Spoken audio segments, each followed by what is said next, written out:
بسم اللہ الرحمن الرحیم۔ رسول اللہ صلی اللہ علیہ وسلم کے صحابی عبداللہ ابن عباس، عبداللہ ابن الزبیر رضی اللہ عنہما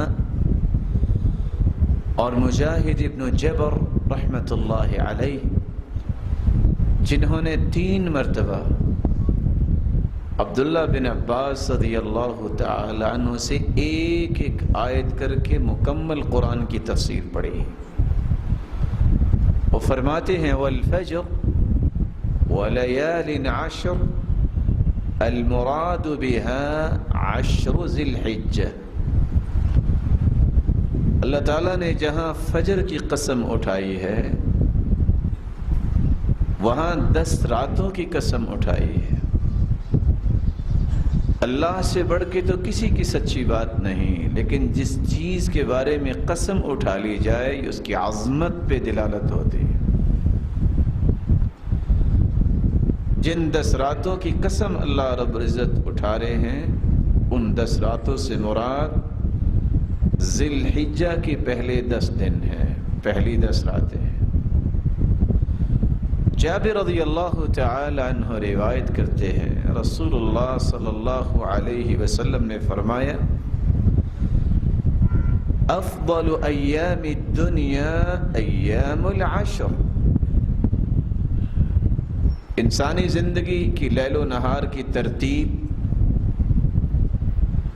مہینوں کی ترتیب، اس لیل و نہار کی ترتیب میں زندگی کے سب سے عظمت والے، فضیلت والے جو ایام ہیں وہ ذو الحجہ کے پہلے 10 دن ہیں۔ یہی وجہ ہے عبداللہ ابن عباس رضی اللہ تعالی عنہ روایت کرتے ہیں رسول اللہ صلی اللہ علیہ وسلم نے فرمایا ما من ایام العمل الصالح فیہن احب الی اللہ من هذه الایام العشرہ۔ ذو الحجہ کے پہلے 10 دنوں میں عمل کیا گیا اللہ کے ہاں اتنا محبوب ہوتا ہے کہ سال کے بقیہ ایام میں کوئی ایسا عمل اللہ کے ہاں محبوب نہیں ہے۔ قالوا ولا الجہاد فی سبیل اللہ۔ صحابہ کرام نے سوال کیا کہ کیا اللہ کی راہ میں جہاد کرنا بھی اس کے برابر نہیں ہے؟ قال ولا الجہاد فی سبیل اللہ، جہاد بھی ان ایام میں کیے گئے اعمال صالحہ کے برابر نہیں۔ ہاں ایک شکل ہے الا رجل خرج بنفسه وماله ولم يرجع من ذلك بشيء۔ ایک ایسا شخص جو اپنا مال لے کے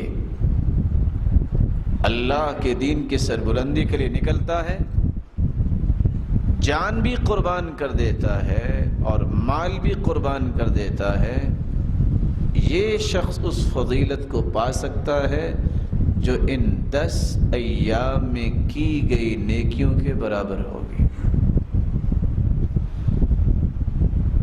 عبداللہ ابن عمر رضی اللہ تعالی عنہ روایت کرتے ہیں رسول اللہ صلی اللہ علیہ وسلم نے فرمایا ما من ایام اعظم عند اللہ ولا احب الی من العمل فیہن من هذه الایام العشر۔ ان 10 دنوں میں جو انسان اعمال صالحہ کرتا ہے اس سے بڑھ کر عظمت والا کوئی کام ہے ہی نہیں۔ فأكثروا فيهن من التهليل والتكبير والتحميد۔ پھر جس کی زندگی میں یہ 10 دن آ جائیں اس کو 3 کام کثرت سے کرنے چاہیے۔ التحلیل لا الہ الا اللہ، والتکبیر اللہ اکبر، والتحمید الحمدللہ۔ ابن حجر اسقلانی رحمۃ اللہ علیہ صحیح بخاری کی شرح فتح الباری میں لکھتے ہیں والذی یظہر ان السبب فی امتیاز عشر ذی الحجہ لمكان اجتماع أمهات العبادة فيه وهي الصلاة والصدقة والصيام والحج وهي الصلاة والصيام والصدقة والحج ولا يتأتى ذلك في غيره. ان 10 ایام کی فضیلت کا راز کیا ہے؟ 12 مہینوں میں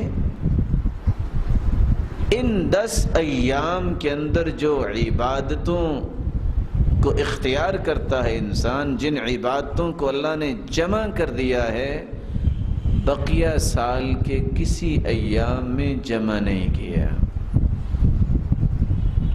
وہی الصلاۃ، نماز اگرچہ سارا سال پڑھی جاتی ہے، یہاں نماز بھی ہے بہت بڑی عبادت. والصیام، رمضان المبارک میں بھی روزے ہیں اور یہاں بھی روزے رکھیں گے. والصدقہ، رمضان میں بھی صدقہ ہے اور بقی ایام میں بھی صدقہ کیا جا سکتا ہے. والحج، اور حج رکن اسلام ہے، اسلام کا 5واں رکن ہے، وہ انہی ایام میں شروع ہوتا ہے، سال کے دیگر ایام میں حج نہیں ہوتا. اس لیے اللہ تعالیٰ نے ان ایام کو فضیلت سے نواز دیا. امام ابن تیمیہ رحمۃ اللہ علیہ سے سوال کیا گیا، ایک طرف یہ الفاظ ہیں افضل ایام الدنیا ایام العشر، سال کے دنوں میں سب سے افضل دن ذوالحجہ کے پہلے 10 دن ہیں، اور دوسری طرف رمضان المبارک کا آخری عشرہ 10 راتیں جن میں لیلۃ القدر بھی ہے، اس کی فضیلت ہے. ان دونوں میں افضل کون ہے؟ دلائل کی روشنی میں انہوں نے جواب دیا، دنوں کے اعتبار سے ذوالحجہ کے پہلے 10 دن افضل ہیں، راتوں کے اعتبار سے رمضان المبارک کی آخری 10 راتیں پورے سال سے افضل ہیں، کیونکہ ان کے اندر لیلۃ القدر ہے. یہی وجہ ہے رسول اللہ صلی اللہ علیہ وسلم نے جہاں ان دنوں کی عظمت کو بیان کیا، وہاں ان دنوں کے اندر جو انسان کو کام کرنے چاہیے ان کی طرف رہنمائی بھی کی، خود بھی کام کیے، صحابہ کی تربیت بھی کی.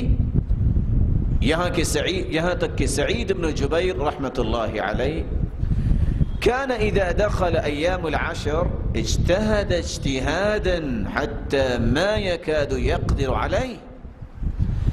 ان 10 دنوں میں وہ کوشش کرتے نیکیوں کی، اعمال صالحہ کی، جیسے کسی چیز کو انسان کنٹرول کر رہا ہے، وہ ہاتھ سے نکل رہی ہے. اپنی زندگی کی اللہ تعالیٰ کی طرف سے دی گئی صلاحیتوں کو ان 10 دنوں میں اس طرح لگاتے کہ کسی نہ کسی طریقے وہ فضیلت مجھے حاصل ہو جائے جو ان ایام کی فضیلت اللہ کے رسول نے بیان کی ہے.